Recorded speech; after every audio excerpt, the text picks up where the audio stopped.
আজকে ভিডিওটা ট্রেনে। আমরা আজকে ট্রেনে আছি, ভোরবেলায় নামবো, সারা রাতি ট্রেনে থাকতে হবে। তো সবাই ঘুমাচ্ছে, আমি জেগে আছি। আমার ভয় লাগে, ব্যাগ ট্যাগগুলো আছে, পাহারা দিতে হবে, তাই জন্য।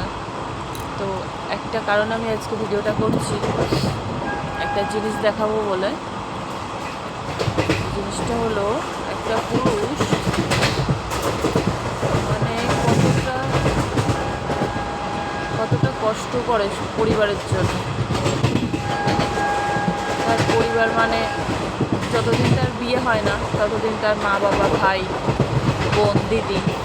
যখন তার বিয়ে হয়ে যায় তখন তার বউ, বাচ্চা কাচ্চা, সারা জীবনই কষ্ট করে, কারোর না কারোর জন্যে সবসময় কষ্ট করে। তো কোনো পুরুষ থাকে তার পরিবারের কাছাকাছি থেকেই কষ্ট করে, আর কোনো পুরুষ কাজের সোর্সে বাইরে যেতে হয়। আমি আজকে একটা জিনিস দেখাবো। এই ভাইটার শুয়ে আছে নিচে এমনভাবে, প্রথমে আমার সিটেই বসেছিল, কিন্তু আমি একটা লেডিস, আমি ওকে কিছু বলিনি, তাও বাইরের দিকে বসেছিল। হঠাৎ করে দেখি ওর নিচে মনে হয় ঘুম পেয়েছে, নিচে শুয়ে পড়েছে একটা গামছা পেতে।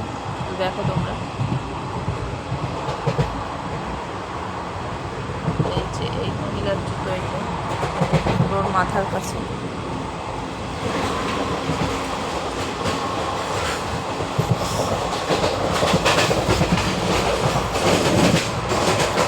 বসে বসে ঘুমাচ্ছে।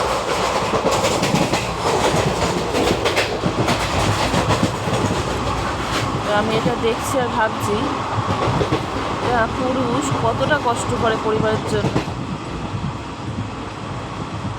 আর আমরা বাড়ি বসে এটা চাই, ওটা চাই, সেটা চাই, না দিতে পারলেই তার উপরে রাগারাগি, চিল্লামিল্লি। আমার এটা দেখে সত্যি খুব কষ্ট হচ্ছে।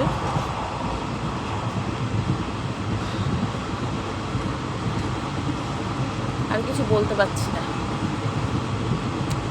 যাদের পরিবারের লোক দূরে কাজে যায় তারাই কষ্টটা বেশি বুঝবে।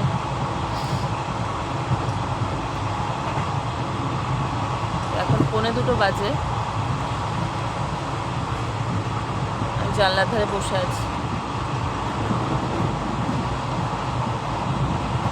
এত কষ্ট করে স্বপ্ন পূরণের জন্যে ভগবানের কাছে বলি, যেন যারা এরকম কষ্ট করে দিন কাটায়, কষ্ট করে পরিবারের থেকে দূরে কাজে যায়, তাদের স্বপ্ন পূরণ হোক।